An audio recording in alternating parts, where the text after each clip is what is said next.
What is going on, everybody, and welcome back. Welcome back to another riveting episode of The Final Word with MattyB here on the It's a Wrap Sports Network. Last night I came on this program complaining about the weather, complaining about the cold.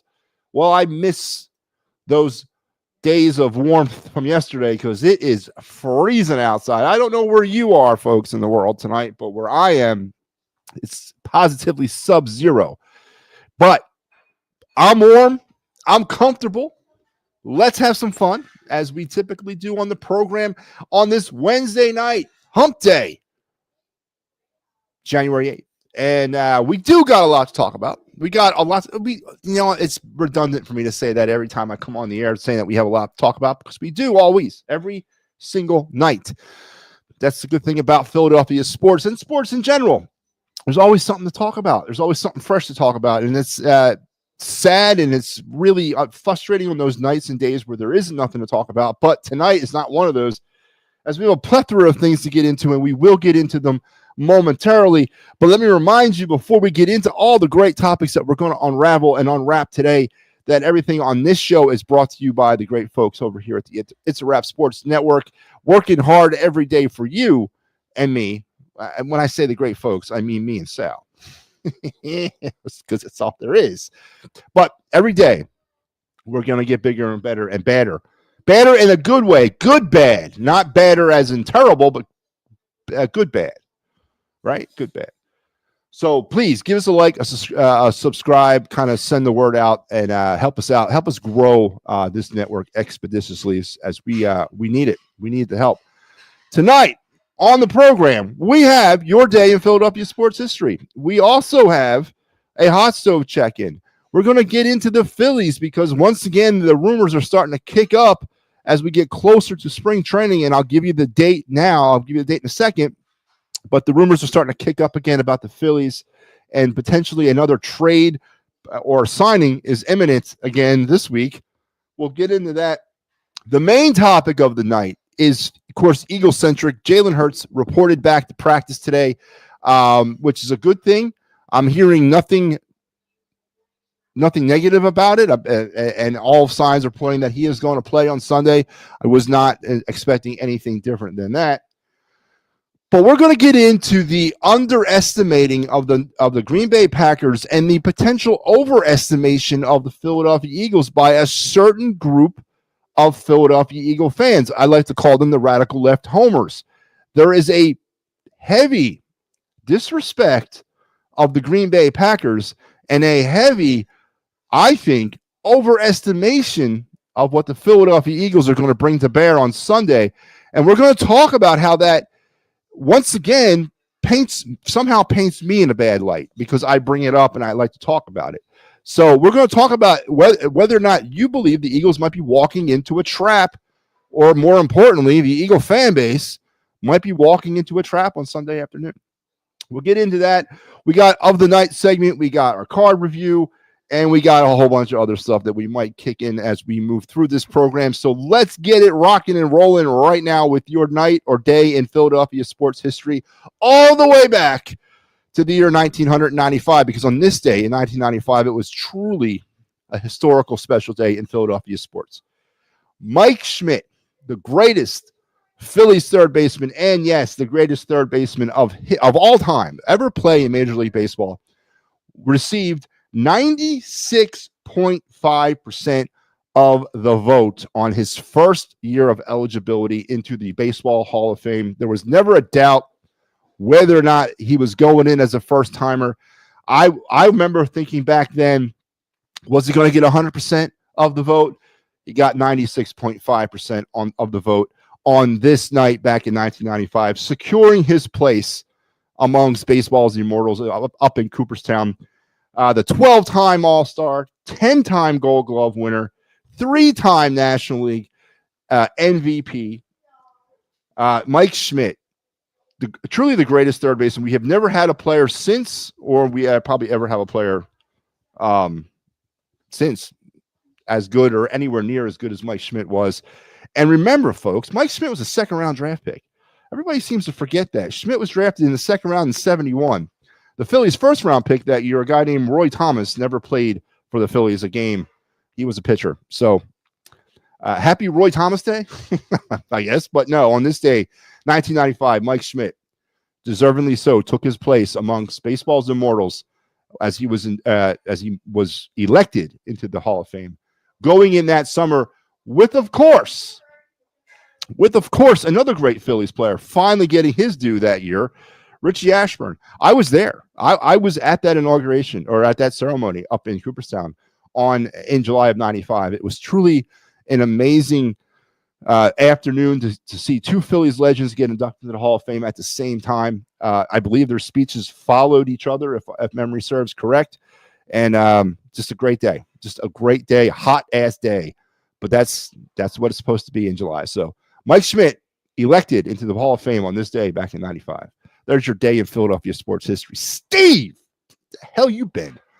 Overestimation of MattyB Michkov and the orange and black sandwich are being served. Our prospects suck too. Steve, come back off the ledge, brother, what's going on, man?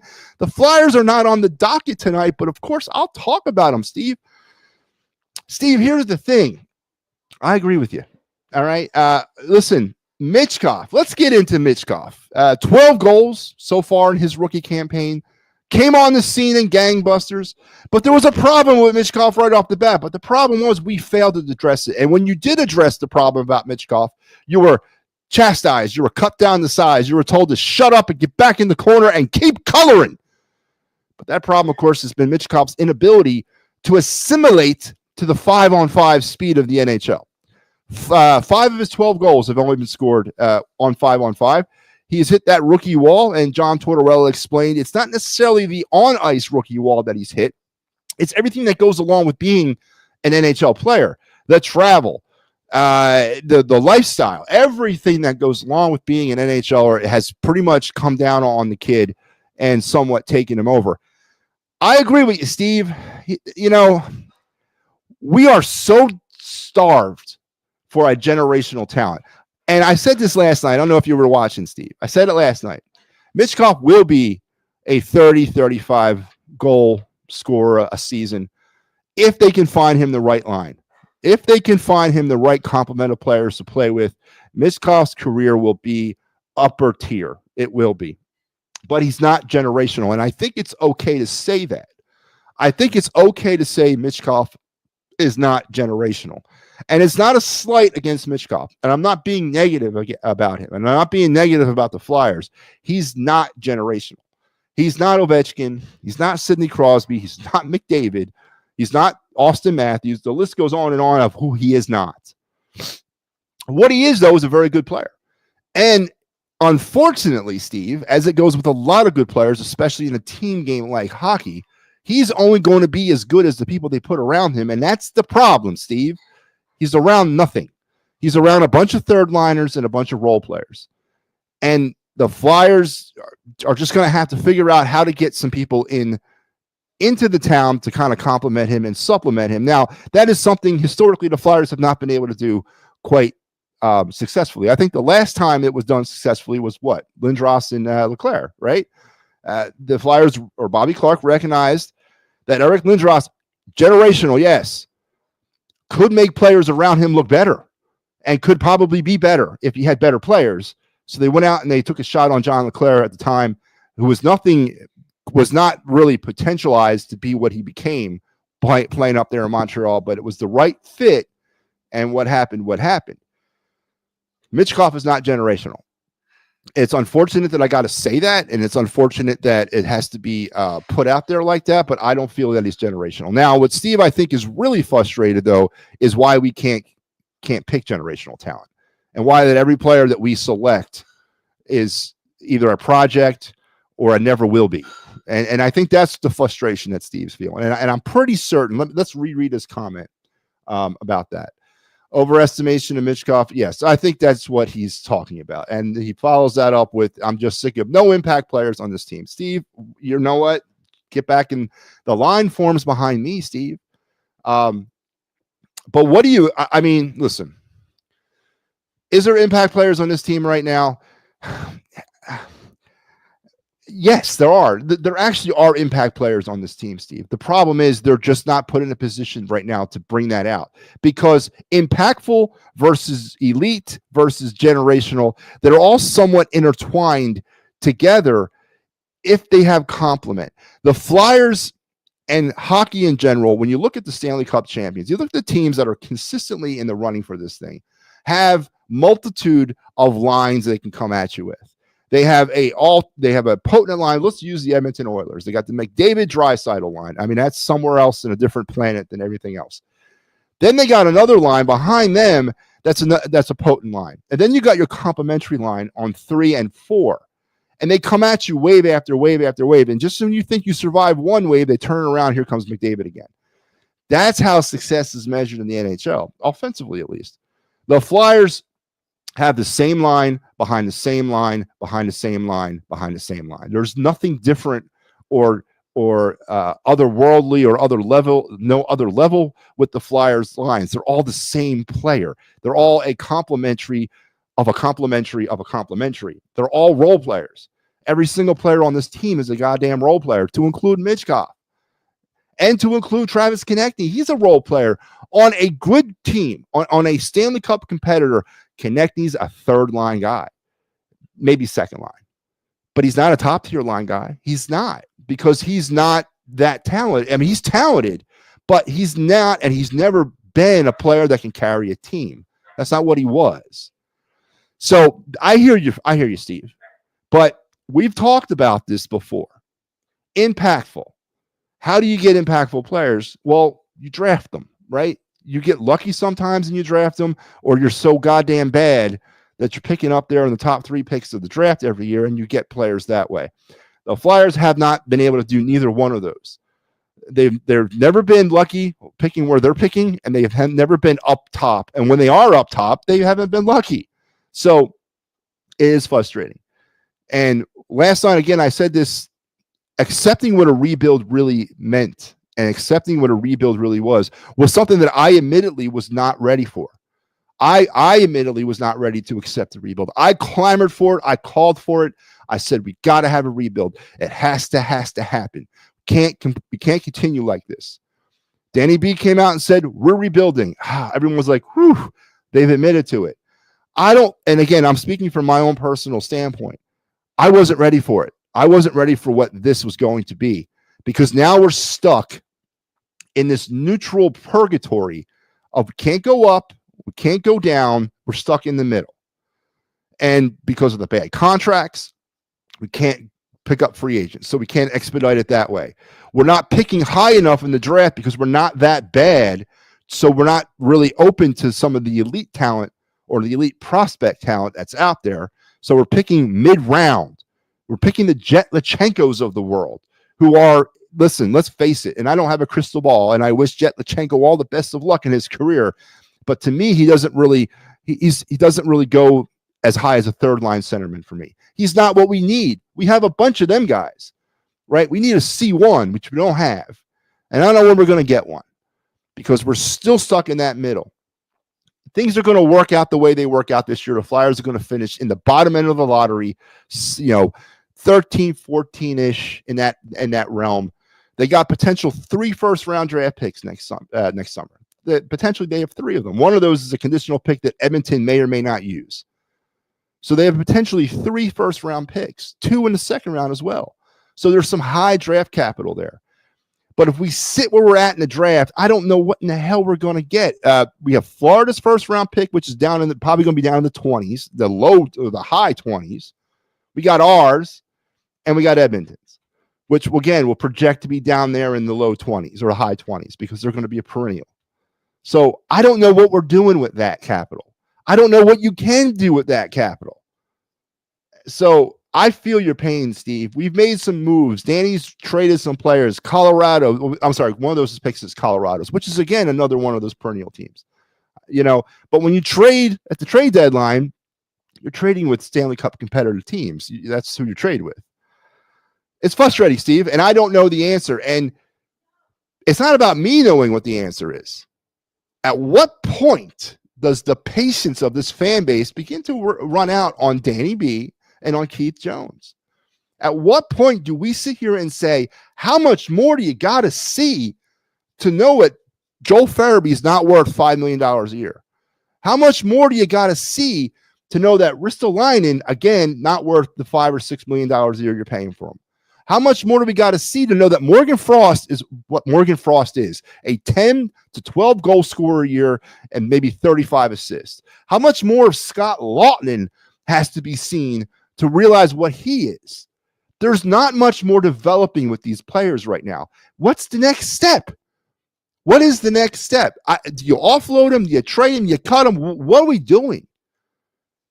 And if Danny B is going to nickel and dime, and every avenue points that he is, he's not in for the big ballsy trade. He's not going to send all 3 first-round picks to the Anaheim Ducks for their first-round pick. He's not going to do that. He's going to sit where he's at, and he's going to accumulate assets. He's probably going to trade somebody this spring to somebody for their first-round pick. I don't know if it's going to be next year or whatever. He's going to keep building up assets, and then he's going to dink and dunk, and he's going to draft and develop. This rebuild, again, I'm just coming to the realization, Steve, of what this rebuild is. It's going to be a long, long time before the Flyers turn any kind of page. Michkov, Travis Konechny, everybody on this hockey team needs to be on the trade block. Every single player. Every single player needs to be open to be moved. If somebody's calling about Michkov, he needs to listen. If somebody's calling about TK, you need to listen. We are not in a position to say we're building around MattyB and Michkov, because if you're going to sit here and tell me you're going to build around MattyB and Michkov, it's misguided. MattyB Michkov is not a player you build around. It's MattyB Michkov is a player you bring in to build around somebody else. He's an elite complementary type player. He's not generational, and he's not going to be the next Ovechkin. He's just not. And it's okay to say that his career is going to be good. I have every goddamn indication that he's going to be a very good player. But I don't think he's going to be what people want him to be here. I just don't think it's going to happen. So, Steve, I know, man. I know it's frustrating. No one is even improving that aggravated. Yeah, again, that's my little rant there, Steve. And then when you look at the free agent situation, everyone said, "Oh, just get the Flyers this past summer. They'll be fine with the cap this coming summer." No, they're not. Heading into the summer right now, as we sit, the Flyers have $31 million in cap room heading into next summer, right? That's before they sign draft picks. That's before they sign their RFAs. That's before they round out the Phantoms of next season. When they get through all of that, they're going to be sitting down around $16 million of cap for next summer. That is terrible. And at $31 million, that's the 22nd most amount of cap room in the NHL for 2025. Is that Danny B's fault? No, it's not. You know, he's stuck with some bad contracts. And there's some things that he can do, and there's some things he can't. I totally understand that. But it's frustrating. It doesn't change the frustration, Steve, and I feel you. And I know last night I did a breakdown video. It's on the channel. It's on the YouTube channel right now. Fedotov and his mechanical issues in the net. It was on the was it the second goal, the goal that they tied the game at 2-2. Kovalov does it too. I don't know if you've noticed it, but they have a tendency to go down on their knees and stay down, exposing the whole entire side of the net. Both of them do it, Fedotov and Kovalov. Maybe it's a KHL thing. I don't know. But you can't do that at this level with these type of players. The goalie situation is a whole other wrinkle to add into this, which we weren't, again, expecting because of who we thought we had. It's terrible, Steve. It is. It's a terrible situation. And I know there's Flyer fans holding out there that they're going to make the playoffs. I don't really understand why you'd want them to make the playoffs. They're not going anywhere. And it's, there's no nuances about this team. It's the same thing every night. It's the sketchy goaltending. It's the second period woes. It's the battling like crazy in the third period to try to come back from a 3-1 or 4-2 deficit. It's the same thing every single night. It's the power play issues. It's now all of a sudden we can't kill penalties anymore. I get it. And I did a thing on the network a couple days ago, Steve. I don't know if you remember this, but one of the things that has really frustrated me about the Flyers and covering the team on the post game all season, this was something that I was very keen to last year, and it's this right here. Through 82 games last year, the Flyers gave the puck away 494 times through 82 games. That's 6.6 per game. Now, when I did this, it was through 39 games of this season. The Flyers have already given the puck away 565 times. 14.4 times a game, Steve, the Flyers are giving the puck up. And I don't mean turning it over. I mean giveaways. We all know in hockey, a giveaway is different from a turnover. A giveaway is an unforced error. So this is an issue that was not here last year. Why is it here this year? What has happened to this team in 1 year that has made them so indecisive with the puck? And it's not just with the giveaways. What was the play that they lived on last season? It was that outlet pass, that transitional through the seam off the boards, popping the 2-on-1. That's one of the reasons why they drafted Lachenko, was to continue to build upon that with his speed. That play is not working at all this year. It's because of indecision. Sit back and watch the Flyers on an odd man rush. Watch what they do. It's so Keystone copy, it's not even funny. There's no creativity. There's lots of heads going up and down, but no one's doing anything. There's a lot of indecision with the puck, and not just on odd man rushes, but on the boards, on passes, on going to try to intercept passes. There's a bunch of indecision with the puck that wasn't there last year. No one's asking Tortorella about that. No one talks about that. Why is this team so indecisive when it comes to the puck this season? As I just showed you guys, this stat is ridiculous. They're coming up on over 100 more giveaways through three quarters less games than they had last year, or about a half. 14.4 giveaways per game. Someone answer that question. If we could answer that question, I would probably be able to tell you why this team is struggling. So that's just one asset or one facet of the game. The goaltending is another one. And the step back on defense has also been another problem. Got a lot of bodies on the blue line, a lot of good potential, but no one's rounded in the form yet. And Travis Sanheim needs to go away. Please. Somebody help me out, man. Get rid of Travis Sanheim before I have an aneurysm. I cannot stand him. What up, Matt? Hey, Patrick. Is it not Pat anymore? It's Patrick Bernard. How you doing, Pat? I'm comparing our minors and juniors to other teams, and I don't see much difference. We don't have any better future. That really disheartens me. Well, the minors. Let's talk about the minors. We got the Lehigh Valley Phantoms, right? And you got the Reading Royals. Well, Reading Royals really aren't into. Reading Royals are a bunch of, roll the dice kind of guys, right? It's really kind of centers in with the Phantoms, right? Now the players we have in juniors, Steve, there's something there. Oliver Bonk, there's something there. Denver Berkey, if he could put on about 10 inches and about 130 pounds, we got something there too. There's something in the juniors. I'm not going to completely give up on junior hockey. We got some players floating around out there, but it's not where it needs to be, right? It's not where it needs to be. I will agree with you. As far as the Phantoms go, you're right. What is down there? A bunch of career AHLers. There's guys that can't seem to break free, and there's guys that can't seem to not get out of there. So I agree. But if you look around, and again, I hate to do this because physician heal thyself when I do this stuff, and I feel like such a hypocrite when I do it.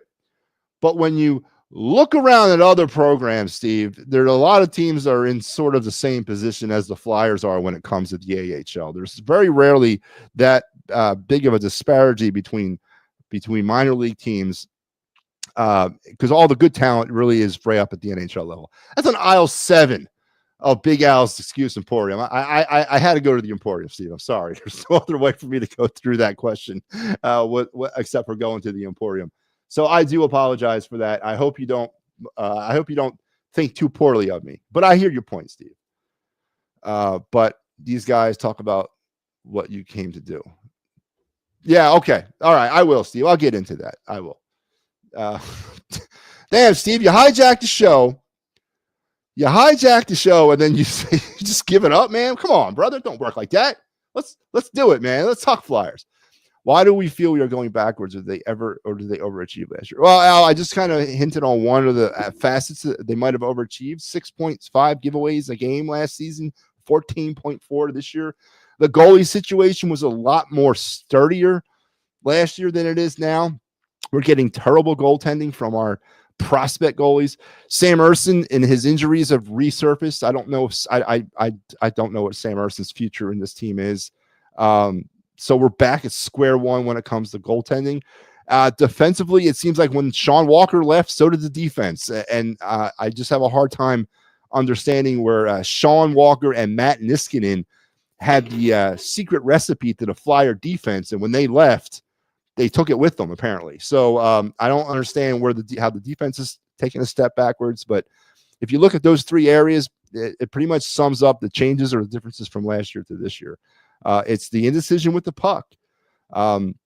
It's indecision off the puck. It's all that. It's that split second longer that you take to try to make a decision with a pass or a shot that costs you.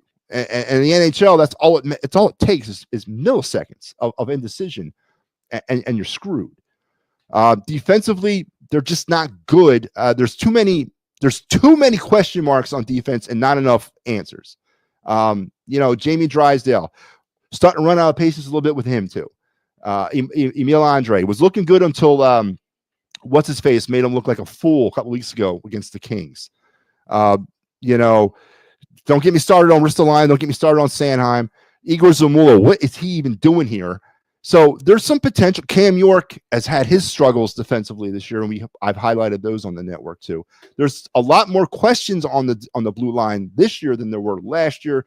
But then again, there's a lot more younger players up on the blue line for the Flyers, and that's what you have to do when you rebuild. So I hear it and I feel the frustration and the pain. But if you look at those areas, you probably can point to where the problem.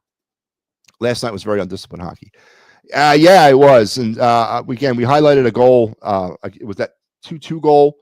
Fedotov goes to his knees on the corner of the net, and then gives up the entire side, and then he sucks himself into the crease. So he's giving up even more of the net. Scott Lawton gets burned by staring at Austin Matthews. Lets the guy sneak in behind him on shorthanded. Yeah, that was just one asset of the game. The Flyers have been playing like that all season. It wasn't as undisciplined as it's been every other game. It's the same level, in my opinion. But I agree with you, Pat.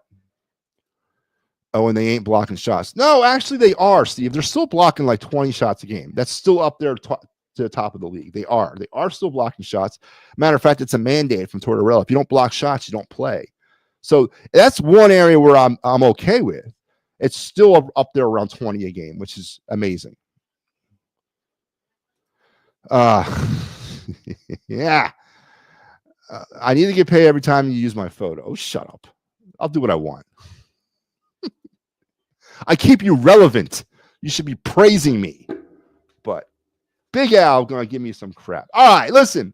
As Steve hijacked the show, which is okay. I go where the conversation takes me. We spoke some Flyers. Now we're going to get into what we came here for tonight, and that is to talk Eagles football. And yes, Jalen Hurts, rah, rah, rah, is going to come back, and he's going to do what he has to do for this team. But is he really? Is he really going to do what he has to do? The man hasn't taken a snap in live action in 3.5 weeks. And prior to that, was he really having that great of a season? Was he really tearing it up? We went over this last night as well. Kind of going back over some things, but that's okay. Making up for those who might not have been here last night. But here's a couple little nuggets about Jalen Hurts that got me a little concerned. Here's one of them. In 2024, Jalen Hurts attempted 361 passes, and only 48 of them were to the middle of the field. Man, I find myself asking why a lot. with Philadelphia sports teams. Have you noticed that, folks? Why am I asking so many questions? I have never, and I'm not going to sit here and tell you that I track yearly the amount of times that the quarterback has attempted to pass to the middle of the field. I'm not going to do that. I was looking back around week 3 at the play-by-play, and it dawned on me the trend was starting to show up about the no passes to the middle. So I said, you know what? I am going to keep an eye on this the rest of the season. And this is what I found.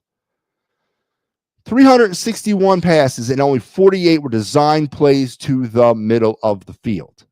7.5% of the Philadelphia Eagle aerial attack was centered around the middle of the field. Why? Now, there was rumors floating around early in the year that Jalen Hurts was having a problem with the playbook. There was rumors floating around that Kellen Moore's playbook was a little too much for the young quarterback. Early on in the season, and I go to week 1 against Green Bay, because here's this one. In week 1, and I'm just going to use week 1. Against Green Bay, Hurts 20 for 34 for 278 yards, 2 touchdowns, 2 interceptions, 1 fumble, and 1 fumble lost. Jalen Hurts was a turnover machine in the week 1 game against Green Bay. Now, I'm not showing you this to send some sort of dread about the Packer game. That's not what I'm talking about here. I'm trying to put my finger on why the Eagles are not throwing the ball to the middle of the field. And I think we can see that. 34 pass attempts. Has he had 34 pass attempts since then? Or more importantly, since the bye? No, he hasn't. And we obviously know that the Eagles sat down and had a coming to Jesus moment during the bye week about the way their offense was run. And it wasn't working. It wasn't working through the air. So they went more towards a ground-centric attack with Saquon Barkley, and the rest is history. So is that answering the question of why he's only thrown 48 passes to the middle of the field? Because the Eagles don't trust him? Because the Eagles feel more confident in his abilities as a quarterback, an elite quarterback who gets paid $1.6 million a game, not a year, a game, to only throw the ball to the corners of the field or down the sidelines, 50-50, and it's worked. I'm not going to sit here and tell you it hasn't worked. I'm not going to sit here and tell you that it did not benefit the team at times. But as now we move into the most critical point of the season, the money time, put up and shut up time. And teams have had 17, 18 weeks of film to understand this stuff and to digest this stuff. And you factor in that Jalen Hurts hasn't played for 3 weeks. What is the confidence level in Jalen Hurts stepping on the field on Sunday and turning it into Kellen Moore's golden boy? But yet, and this leads me to my central topic of the night, the radical left homers, as I like to call them. The radical left homers, the side of the Philadelphia Eagle fan base that does not want to hear nor accept you, Philadelphia, and your counter opinions about this team. They ostracize you. They place you on an island. They call you Negadelphian. They call you an Eskin clone. They call you all kinds. What else do they call me? I'm trying to think of all the names. They ostracize you because you want to bring up counterpoints to their propaganda, because that's what it is, folks. The radical left homers and their propaganda. They don't want you to talk about the other side of the fence. I put up a stat today on the It's a Wrap Sports Network. It's up there on our social media. The Eagles have only faced 1 top 10 defense all season. I'm sorry, 2 top 10s and 1 top 5 defense all seasons. And if you average out the entire schedule of the Eagles in 2024, their defense comes up to about a 17th ranked defense. So is it possible that the Eagles were beating up on sub-elite talent? I know a lot of people like to believe that the Eagles were playing a tough schedule this year in 2024. I don't know who those people are, but I can tell you what's going to be a tough schedule next year. Oh, yeah. This is going to be something. Can't wait to start breaking that down. But the overestimation and the just straight up disrespect for the Green Bay Packers, and I don't have no love, or I could care less about Jordan Love and the Green Bay Packers, but the total disrespect of another top 5 defense. The Packers come into this game with the 5th ranked defense in the National Football League. The Packers, 11-6 in 2024, in stark contrast to the Eagles, have faced 5 top 10 defense and 3 top 5 defenses on the season, and their cumulative opponents have the 13th ranked defense. But yet the Eagles, the radical homer fans of the Philadelphia Eagle Nation, the fans that supposedly represent you, Philadelphia, the homers, the radical left, they shut you down because you can't, they don't want you to hear, they don't want you to speak your point of view. They call you a hater. Again, what are the other names they call me? I'm trying to think. They try to shut you down because you're bringing up rational conversations through their irrational agenda. But I'm the bad guy. I'm the villain. So the amount of disrespect that I heard today for the Packers, it was off the chains. Now, I am not saying this. I am not saying that the Eagles are going to go out there and lose on Sunday. And I'm not saying that I want them to go out there and lose on Sunday, but I am not as locked in, down straight certain that the Eagles are going to come out on Sunday. Again, what else do we've talked about? They've averaged 12 points in first half football all season long. And that was with a sizzling Jalen Hurts, right? And there's no mystery to the recipe, right? There's no mystery that what LaFleur has to do when he comes in there on Sunday, and that's duck, dive, ditch. No, it's just there's no mystery to the recipe. Get on top of the Eagles early. Take advantage of Eagle mistakes. When you get the ball, score touchdowns. Put the Eagles behind. Make Jalen Hurts beat you with his arm because they're going to wear you down with Saquon Barkley like they've done all season long. They've stuck around in first halves and they pulled away in second halves with the run game. But if you can take the run game away from the Eagles, if you put 8 in the box and you play a base cover 0 and you say to Jalen Hurts, beat us with your arm, you have a chance. And are the Eagles up to that task? And again, with a quarterback that hasn't played in 3 weeks, who's coming back from a concussion, who, yes, I guess a pretty severe concussion where he would have been cleared last week. Whether or not he would have played makes no difference to me, but he would have been cleared.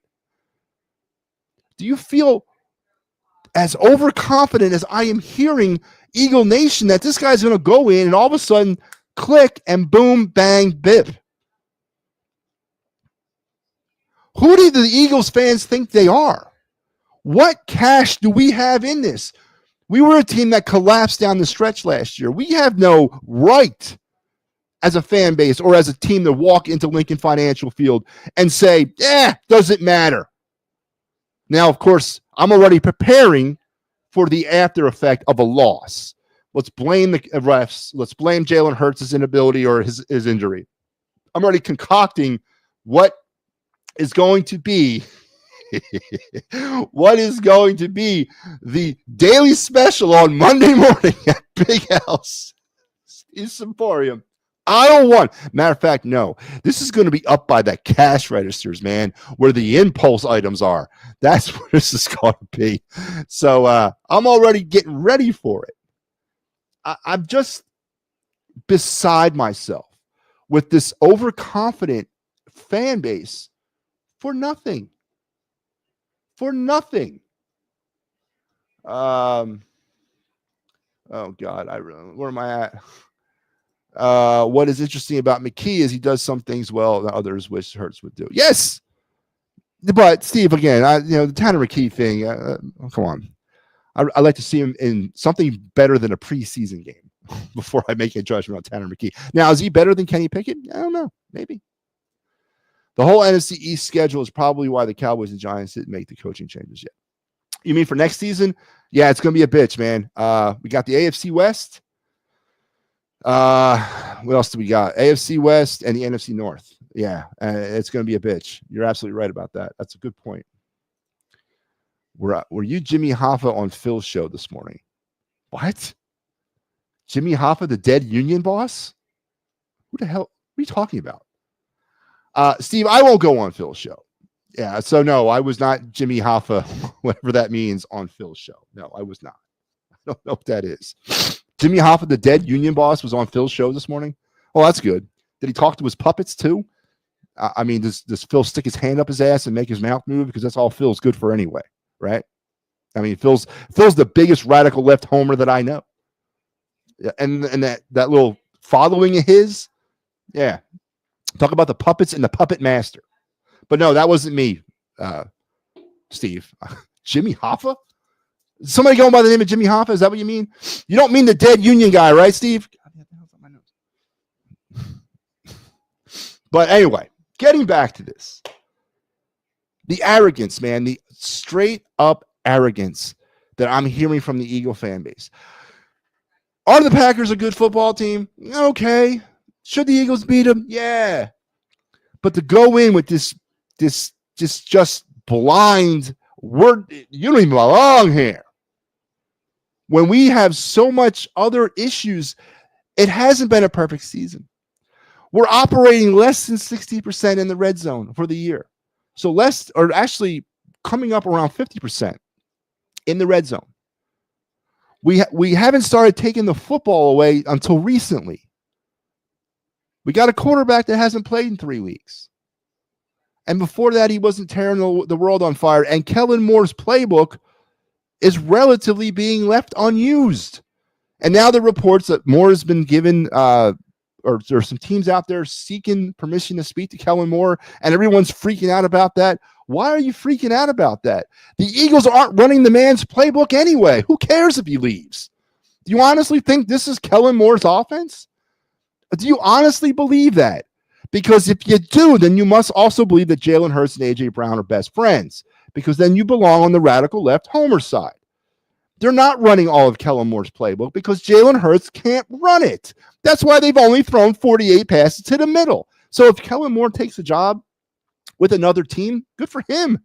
He got one over on the NFL because they're not running his playbook. They're running a portion of it. So all this up in arms about Kellen Moore leaving, who cares, man? You should be more concerned if Vic Fangio leaves than Kellen Moore. So I just don't understand the arrogance, man. I don't understand the arrogance for a fan base that's won one Super Bowl in 60 and 59 years. What makes you think the Green Bay Packers are so low class in the Philadelphia Eagles? Now, tomorrow, here on the It's a Wrap Sports Network at around 6 p.m. Eastern, my main man, that's right, Kyle friggin' Quinn will return, and we will break down. We will actually look back on the Giants game briefly. It's not much really to talk about. We will briefly look back on the Giants game, and we will definitely focus in on the wild card matchup this Sunday afternoon, 4:30 at the Link, Eagles-Packers. So tomorrow at 6 for the Birds Blast. And after the game on Sunday, come back right here for the Birds Flyby. The quintessential and Eagle post-game entertainment. Your boy Sal G will take you through the post-game show and maybe a special guest. I don't know. We'll see. We'll see if we can get one. And we'll break down all the happenings, win, lose, or draw for the Eagles on Sunday. And the rest of the NFL. Here it is. Good weekend of playoff football. What is your favorite game here? What is the game that you're most likely wanting to see other than the Eagles and Packers? I'm really looking forward to that Bronco-Bill game. I think that's going to be a shocker to a lot of players or people out there. I think the Broncos and Bills will be a very good matchup. I think Buffalo wins that game, but I think Bo Nix stamps his seal of approval on his arrival in the NFL in that game. Bo Nix is the real deal. I'm also interested in seeing that Ravens-Steeler game. Does the Steeler collapse come full circle and they lose to their division opponent, the Baltimore Ravens? And of course, in the NFC, Washington and Tampa have you on Monday Night Football, which should be an interesting game. Because I believe if the Eagles win, they would face the winner of that game. So a lot of interesting matchups, intriguing matchups here on the first weekend of NFL football in 2025 in the playoffs. But make sure you're back here to watch all the great post-game entertainment on the It's a Wrap Sports Network. All right. That was good. All right. Let's head over and let's do some hot stove updating. Yeah, we're going to transition from baseball or from football to baseball because there's a rumor out there that I want to talk about.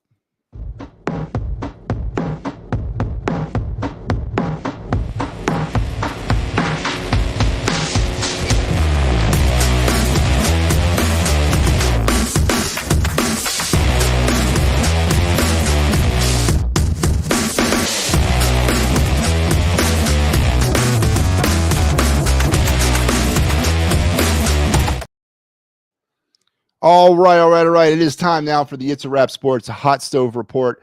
We are getting to the end of this 36 days, folks. 36. Circle them on your calendar before pitchers and catchers report to spring training down in Clearwater, and we'll be there every. Now we won't. I wish we'd be in Clearwater this year.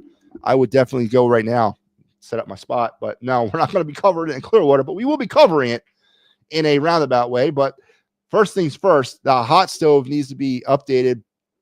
We talked last week, I believe we left off with the Teoscar Hernandez re-signing with the Dodgers. Let's pick it up. Kevin Biggio is heading back to the American League. He signed a one-year deal, a minor league deal actually, with the Kansas City Royals. Josh Bell's returning to the Washington Nationals. That's right, going from Arizona to Washington on a one-year contract. Owen White, the pitcher, going from Texas to Cincinnati, traded for some cash consideration. Luis Patina, the starting pitcher, staying in San Diego on a minor league deal. Chris Martin, the right-hand pitcher, going from Boston to Texas on a one-year deal. Eddie Alvarez, the infielder, going from the Mets to the Braves, staying in the division on a minor league deal.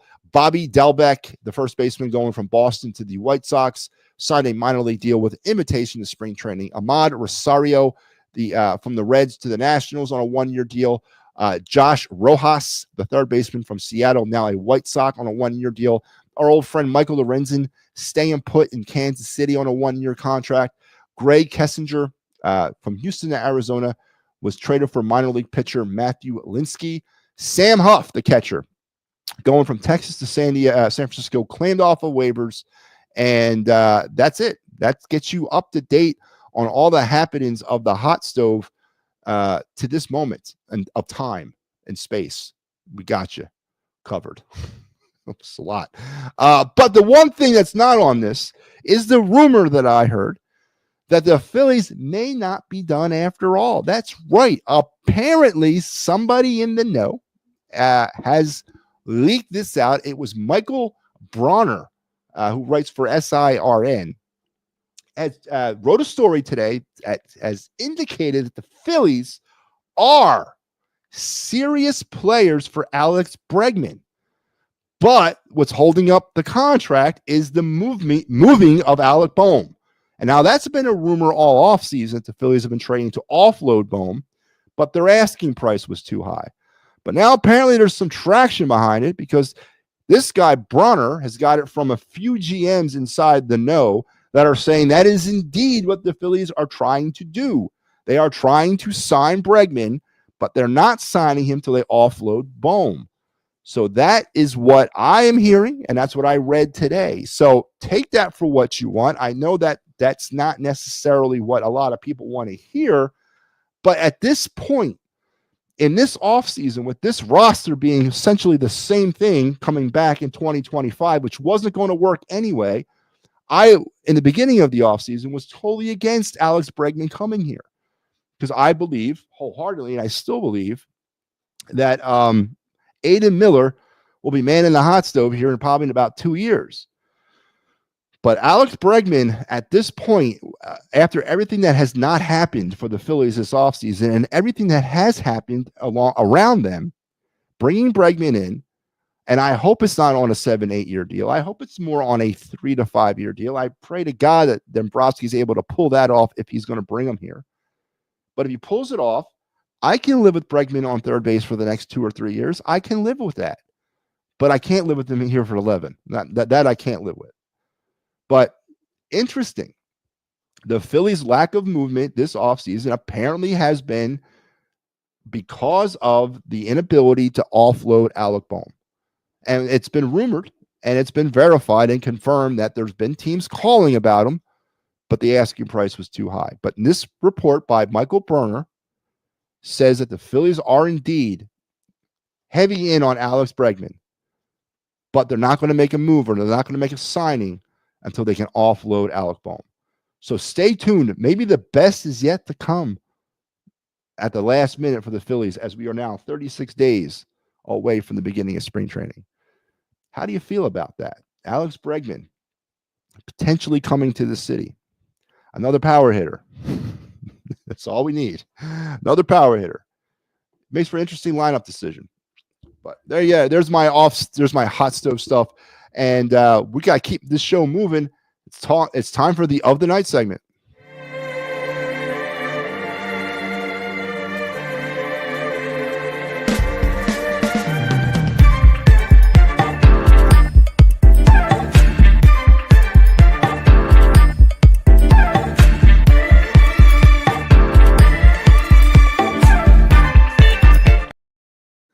All right, this is the Of the Night segment, as you saw by the pretty little graphic there. This is the time of the show where we talk about a Phillies draft prospect, a Flyers draft prospect, a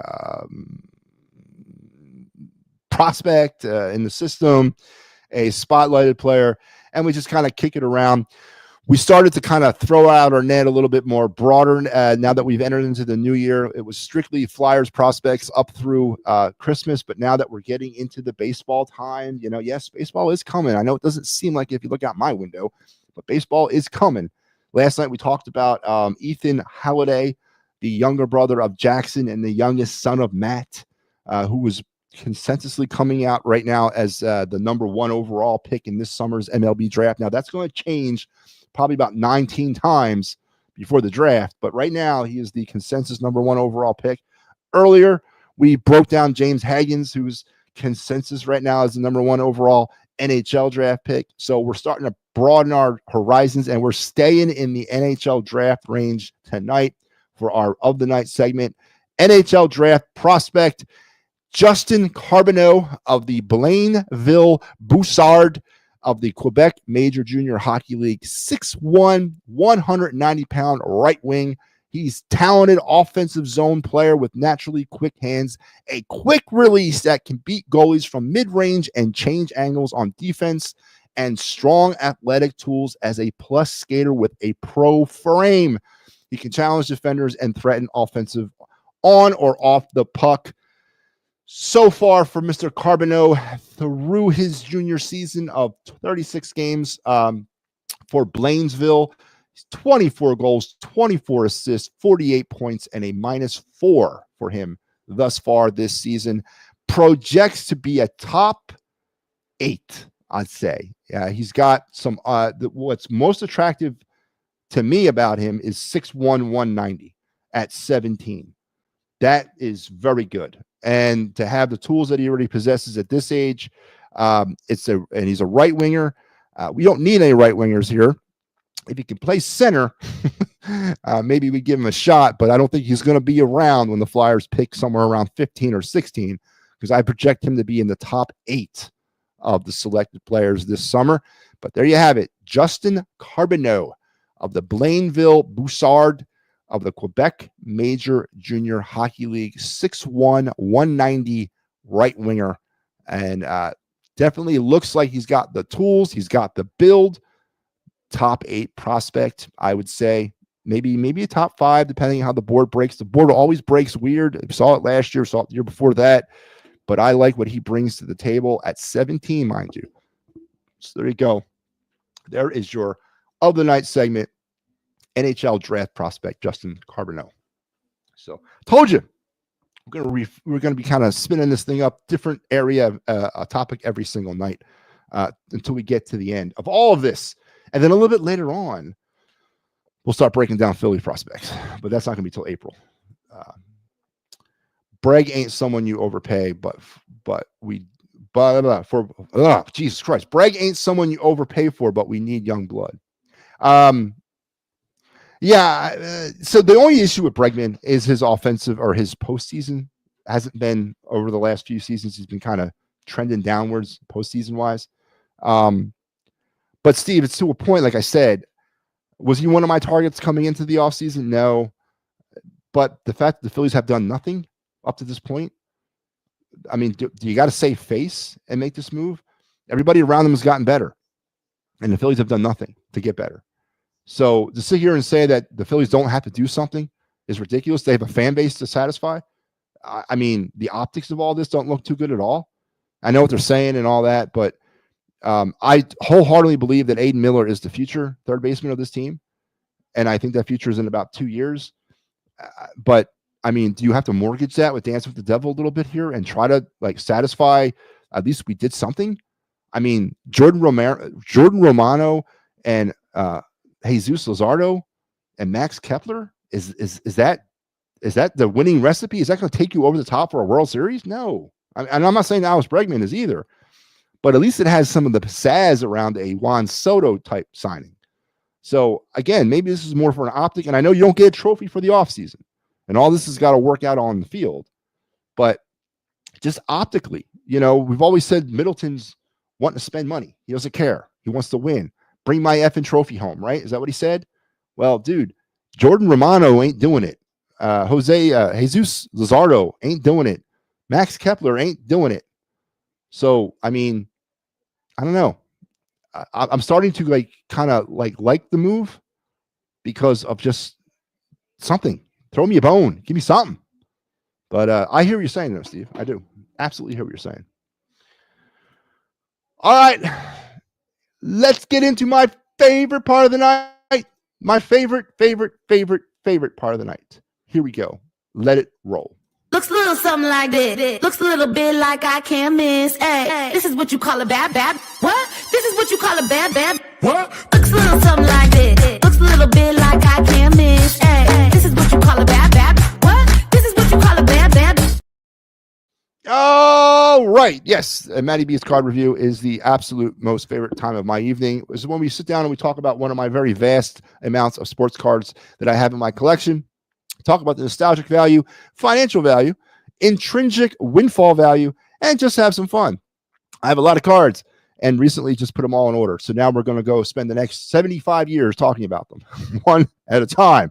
And tonight we're back on baseball. I think last night we did hockey. We did the Sutter brothers, the 91 score NHL family version cards that they released that year and throughout the next 10 years of highlighting the family connections on NHL teams. Last night was the 91 score Sutter brothers. Tonight, we're back on baseball, but festively back in baseball. We all know Topps. Topps is the king of baseball cards. It's the king of trading cards in general.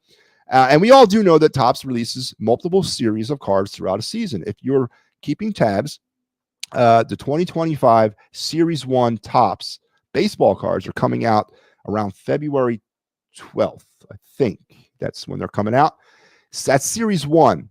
Series 2 will come out in late June of 2025.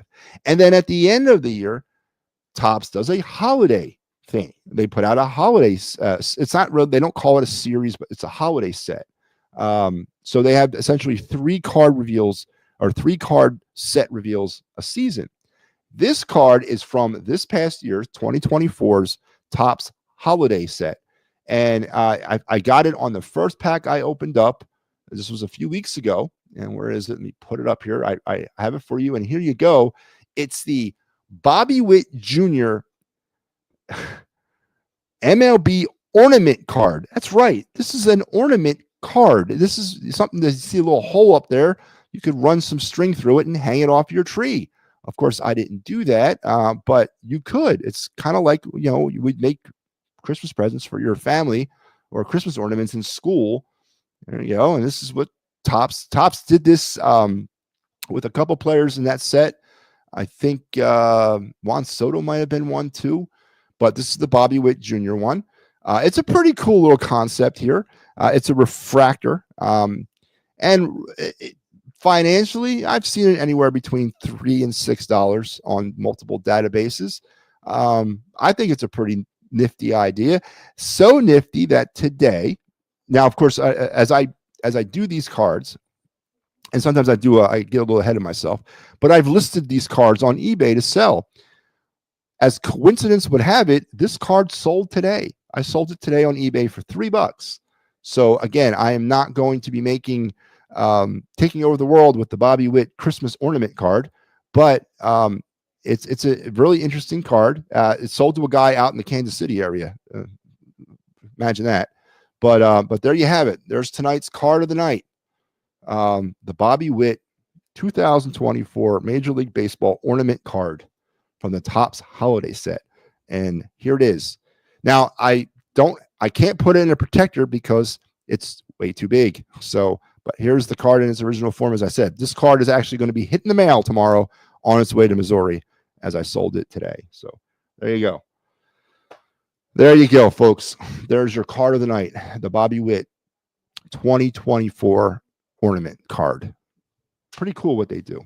So let's recap as we've come to the end of another show, come to an end of another meaningful hour together. And I hope it was impactful and as beneficial and impactful to you as it was to me. And I don't know if you've noticed, but we went on the air tonight at 8:30. We're going to go to 8:30, I think, for now, for a little while. Trying to work out some things in my personal life as well. Apparently my wife doesn't like me screaming at around midnight every night.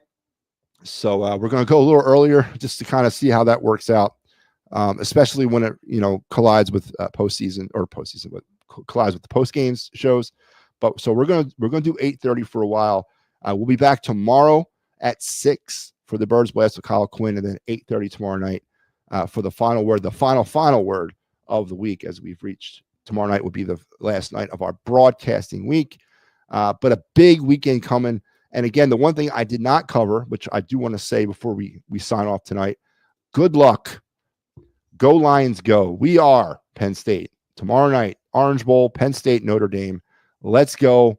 James Franklin's Road to Redemption tour continues.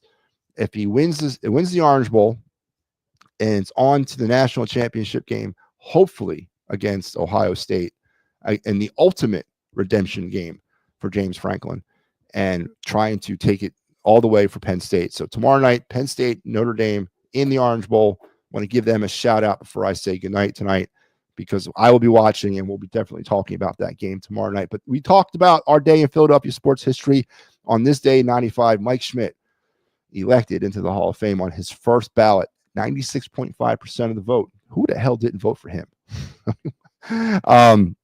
We also went into the bogus Eagle fan, the radical left homers, and their arrogance and their complete disregard and their overconfidence as it comes into playing the Packers. Everyone wants to talk about the Watson injury. Everyone wants to talk about how Jordan Love might be overrated, and he is. I agree.